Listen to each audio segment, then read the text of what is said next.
Beruntung kalian menjadi umat yang dimana qala Sayyidina Ali karamallahu wajhah, inna Rasulullah fi akhir nafsih haragat syafataihi marratain fa'algaitu sam'i fasami'tuhu yaqul ummati ummati faqbila Rasulullah. Sayyidina Ali berkata, Nabi Muhammad pada saat detik-detik terakhir nafasnya, aku melihat bibir beliau menggerakkan dengan 2 kali gerakan.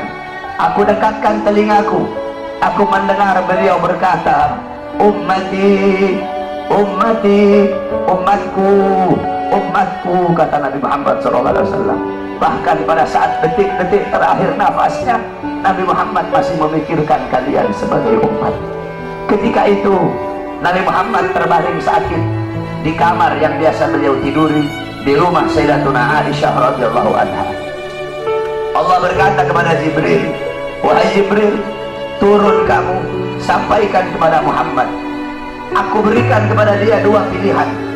Apakah dia akan memilih aku atau dia memilih kehidupan dunia? Kalau dia memilih kehidupan dunia, akan aku panjangkan umurnya. Tapi kalau dia memilih aku, sampaikan kepadanya, pada hari ini akan datang ajalnya. Turun Jibril membawa firman tersebut. Kemudian Jibril menyampaikan, ya Rasulullah, Allah memberikan kepada kamu 2 pilihan. Apakah engkau memilih Allah atau memilih dunia? Kalau engkau memilih Allah, pada hari ini akan datang kematianmu. Kalau kamu memilih dunia, Allah panjangkan umurmu. Apa kata Nabi Muhammad? Wahai Jibril, sudah tentu aku lebih memilih Allah. Bagiku kehidupan sebenarnya bukan dunia. Kehidupan sebenarnya bagiku ketika ruhku berpindah menghadap Allah subhanahu wa ta'ala. Pergi Jibril membawa kabar tersebut. Kemudian Allah memanggil Israel, wahai Israel, wahai pencabut nyawa, turunlah kamu ke dunia. Pasang muka yang paling bagus, pasang wajah yang paling bagus. Kamu akan mencabut nyawa makhluk yang paling mulia, yaitu Nabi Muhammad. Kamu cabut nyawa dia, itu pun kamu izin dulu kepada dia, mau tidak dia dicabut nyawanya. Kalau dia mau kamu cabut, kalau dia tidak mau kamu kembali kepada aku. Turun Israel membawa perintah Allah untuk mencabut nyawa baginda Nabi besar Muhammad. Israel berdiri di depan pintu rumahnya Nabi. Israel tidak berani langsung masuk rumahnya Nabi. Israel berdiri di depan pintu rumah Nabi Muhammad. Israel mengucapkan salam, assalamualaikum ya Rasulullah, assalamualaikum ya Habibullah, assalamualaikum ya Safiyullah. Pintu rumah dibuka oleh Sayyidatuna Fatimah. Sayyidatuna Fatimah putrinya Nabi membuka pintu rumah tersebut. Siti Fatimah berkata, siapa engkau? Apakah kau tidak lihat ayahku sedang terbaring sakit? Israel menjawab, aku yang memisahkan anak dengan orang tua, aku yang memisahkan orang tua dengan anak, aku yang memisahkan suami dengan istri, aku yang memisahkan istri dengan suami, aku yang menjadikan anak-anak menjadi yatim, aku yang menjadikan istri-istri menjadi janda, aku yang meramaikan kuburan, aku pemisah antara kehidupan dan kematian. Aku adalah Israel. Allah memberikan mandat kepada aku untuk mencabut nyawa seluruh makhluk, dan aku datang ke sini untuk mencabut nyawa makhluk yang paling mulia, baginda Nabi besar Muhammad. Siti Fatimah lari menangis. Siti Fatimah kembali ke pangkuan ayahnya. Siti Fatimah berkata, wahai ayahku, engkau akan wafat. Wahai ayahku, kau akan meninggal dunia. Israel sudah ada di depan ingin mencabut nyawamu ya Rasulullah. Rasulullah berkata, jangan kau bersedih wahai Fatimah. Wahai Fatimah, ketahuilah, setelah kematianku, engkau adalah manusia yang pertama kali akan menyusulku. Setelah kematianku nanti kelak, engkau adalah manusia yang pertama kali masuk surga setelah aku. Siti Fatimah mengusap air matanya. Datang Israel berdiri di hadapan Nabi Muhammad. Israel berkata, ya Rasulullah, dengan segala kerendahan hatiku, aku datang kemari untuk mencabut nyawamu atas perintah Allah. Aku izin dulu kepadamu, apakah engkau mau dicabut nyawa? Kalau engkau mau aku cabut, kalau engkau tidak mau aku kembali kepada Allah subhanahu wa ta'ala. Nabi Muhammad berkata, ya Jibril, wahai Jibril, aku belum puas meninggalkan umatku kalau belum diberi jaminan oleh Allah subhanahu wa ta'ala. Nabi Muhammad masih memikirkan nasib kita sebagai umat. Nabi Muhammad pergi menghadap, Jibril pergi menghadap Allah. Jibril berkata, ya Allah, kekasihmu Rasulullah meminta jaminan untuk umatnya. Apa kata Jibril? Ya Rasulullah, ya Allah, kekasihmu meminta jaminan untuk umatnya. Allah berkata, Allah berfirman, fa'auhallahu ta'ala ala Jibril, basyirhu ya Jibril, innahu awwalu nasin kharijun minal ardi idha bu'isu wa sayyiduhu idha jami'u fabasyirhu innal jannah muharramatun alal umam qabla an tadkhuluha ummatuh. Tadi Allah berkata kepada Jibril, wahai Jibril, sampaikan kepada kekasihku Muhammad, dia adalah manusia yang pertama kali akan aku bangkitkan dari dalam kubur. Dia adalah manusia yang menjadi pemimpin seluruh manusia di dunia dan akhirat. Dia menjadi pemimpin kelak ketika hari kebangkitan. Dan sampaikan kepadanya, jaminan dariku, surga aku harapkan untuk dimasuki oleh umat manapun sebelum surga dimasuki oleh umatnya. Turun Jibril bawa wahyu tersebut. Rasulullah berkata, al-an qarrat aini, sekarang aku senang, sekarang aku puas. Cabutlah nyawaku wahai Israel. Dicabut nyawa Nabi Muhammad SAW. Ketika dicabut nyawa Nabi Muhammad mendesak. Nabi Muhammad berkata,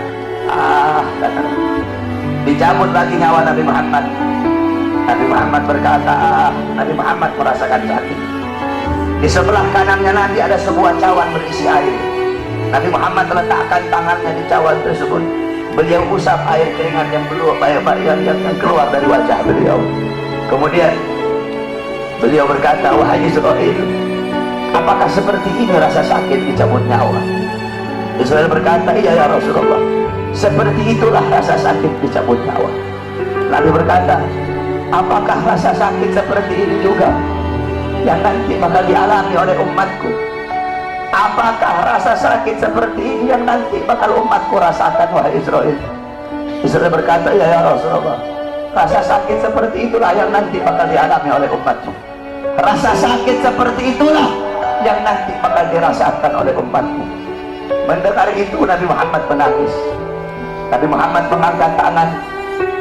Doa terakhirnya Nabi Muhammad, harapan terakhirnya Nabi Muhammad, doa yang menutupi wafatnya Nabi Muhammad SAW.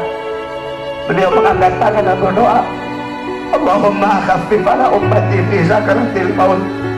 Ya Allah, ringankanlah sakaratul maut umatku. Ya Allah, permudahkanlah sakaratul maut umatku.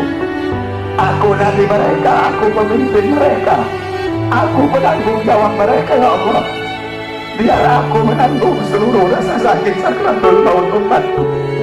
Biar aku menanggung beban penderitaan rasa sakit mereka. Ya Allah, umatku tidak akan kuat, mereka tidak akan sanggup. Ya Allah, biar aku Muhammad menanggung rasa sakit sakaratul maut umatku. Apa yang telah kau lakukan untuk Nabi Muhammad? Apa yang telah kau korbankan untuk Nabi Muhammad? Nabi Muhammad berjuang untuk kalian. Nabi Muhammad menanggung rasa sakit sakaratul maut kalian karena begitu cinta beliau kepada kalian sebagai umat. Saya dan kalian, kita tidak bisa membalas jasa-jasa Nabi Muhammad SAW. Sekalipun kalian merangkak dari rumah kalian menuju kuburnya Nabi Muhammad, kalian tidak akan bisa membalas jasa-jasa Nabi Muhammad SAW. Oleh karena itu, saudara-saudaraku sekalian, setelah Nabi Muhammad wafat, banyak para sahabat-sahabat yang tidak kuat hidup. Ada sahabat yang berdoa, ya Allah, cabut kedua mataku. Untuk apa lagi aku melihat? Nabi sudah wafat. Cabut kedua mataku. Aku tidak lagi mau melihat selain memandang wajahnya Nabi Muhammad. Ketika itu juga dia dibutakan oleh Allah Subhanahu wa Ta'ala. Ada yang angkat tangan, ya Allah, cabut nyawaku. Aku tidak lagi mau hidup. Untuk apa aku hidup? Nabi Muhammad sudah wafat. Cabut nyawaku ya Allah. Ketika itu juga Allah cabut nyawanya. Kemudian ada seorang perempuan, ada seorang wanita, qalat li Aisyah, ya Aisyah, ikshif li qabrin Nabi. Wahai Aisyah, bukakan untukku kuburnya Nabi Muhammad. Dibuka kuburnya Nabi oleh Siti Aisyah. Masuk ini perempuan, fabakat hatta matan. Wanita ini menangis depan kuburnya Nabi sampai dia mati saat itu juga. Ketika itu banyak para sahabat yang tidak ada lagi gairah hidup. Sayyidina Abu Bakar As-Siddiq radhiyallahu anhu. Kamu tahu Sayyidina Abu Bakar seorang sahabat yang sangat dekat dengan Nabi Muhammad. Para ulama mengatakan Sayyidina Abu Bakar As-Siddiq beliau wafat dengan dua sebab. Sayyidina Abu Bakar meninggal gara-gara dua sebab. Pertama sebab dohir, kedua sebab batin. Sebab dohirnya apa? Karena beliau pernah dikasih makanan yang ada racunnya, dimakan oleh beliau. Racun itu lama-lama menggerogoti kesehatan beliau. Itu sebab dohir. Sebab batin beliau meninggal kenapa? Sebab batin beliau meninggal karena terlalu merindukan baginda Nabi besar Muhammad SAW. Istri beliau berkata, setiap kali Abu Bakar bangun dari tidur, pasti bantalnya beliau basah. Basah dengan apa? Basah dengan air mata kerinduan kepada baginda Nabi besar Muhammad. Kamu tahu, setelah Nabi Muhammad wafat, Sayyidina Abu Bakar As-Siddiq duduk kayak begini.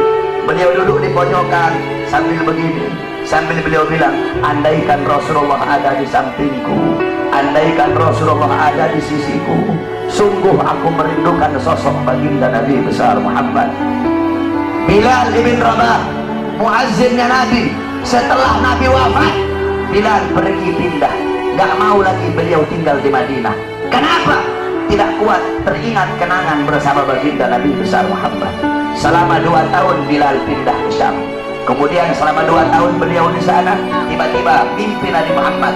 Nabi Muhammad berkata, wahai Bilal, datang kau bersiarahlah kepada aku. Datang Bilal selama 2 tahun. Bilal datang ziarah di kuburnya Nabi Muhammad.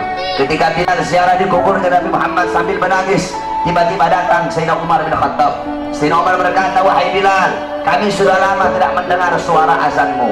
Maukah engkau azan untuk kami, wahai Bilal? Bilal menolak, Bilal tidak mau. Datang Sayyidina Abu Bakar As-Siddiq, wahai Bilal, kami sudah lama tidak mendengar suara azanmu. Maukah kau azan untuk kami, wahai Bilal? Apa kata Bilal? Wahai Abu Bakar, apakah dulu kamu membebaskan aku karena Allah atau karena dirimu? Kalau dulu kamu membebaskan aku karena Allah, jangan kau paksa aku untuk azan. Tapi kalau kau membebaskan aku karena dirimu, aku akan azan untuk dirimu. Dulu setiap aku mengucapkan asyhadu anna Muhammadar Rasulullah, Nabi Muhammad selalu tersenyum kepada aku. Sekarang ketika aku mengucapkan itu, siapa yang akan tersenyum kepadaku? Jangan kau paksa aku untuk azan, wahai Abu Bakar. Tiba-tiba datang 2 orang pemuda. Pemuda yang pertama dari perut ke atas mirip Nabi Muhammad. Pemuda yang kedua dari perut ke bawah mirip Nabi Muhammad. Mereka adalah Sayyidina Hasan dan Sayyidina Husain, cucunya Nabi Muhammad SAW. Sayyidina Hasan dan Sayyidina Husain berkata, wahai Bilal, maukah kau azan untuk kami sebagaimana kau azan untuk datuk kami baginda Nabi besar Muhammad? Bilal menangis. Apa kata Bilal? Wahai cucu Rasulullah, kalau aku menolak permintaan kalian, kelak aku akan menghadap Nabi Muhammad, aku akan jawab apa ketika aku ditanya oleh Nabi Muhammad? Abu Bakar memerintahkan aku tidak mau. Umar memerintahkan aku tidak mau. Kalau kalian yang perintahkan, aku tidak bisa menolak. Karena kalau aku tolak, aku takut kelak di hadapan kakek kalian tidak bisa menjawab apa-apa. Aku takut tidak mendapatkan perhatian. Aku takut tidak mendapatkan syafaat dari kakek kalian. Naik Bilal di tempat yang biasa beliau azan. Bilal mengumandangkan azan. Allahu Akbar, Allahu Akbar, Allahu Akbar, Allahu Akbar. Kamu tahu penduduk Madinah ketika itu gempar. Mereka berkata, hal bu'isar Rasul, apakah Nabi diutus lagi? Apakah Nabi Muhammad hidup lagi? Kok Bilal mau azan? Apakah Nabi hidup lagi? Kenapa Bilal azan? Mungkin Nabi Muhammad hidup lagi. Yang punya toko menutup tokonya, yang di pasar mereka keluar dari pasar. Bilal melanjutkan azannya. Asyhadu an la ilaha illallah, asyhadu an la ilaha illallah. Wanita-wanita yang dipingit keluar dari rumahnya masing-masing, mereka meneriakkan, hal bu'isar Rasul, apakah Nabi diutus lagi? Apakah Nabi hidup lagi? Sehingga Bilal mau azan. Begitu mereka merindukan sosok Nabi Muhammad. Ketika mereka sampai di tempat Bilal azan, mereka tidak melihat sosoknya Nabi.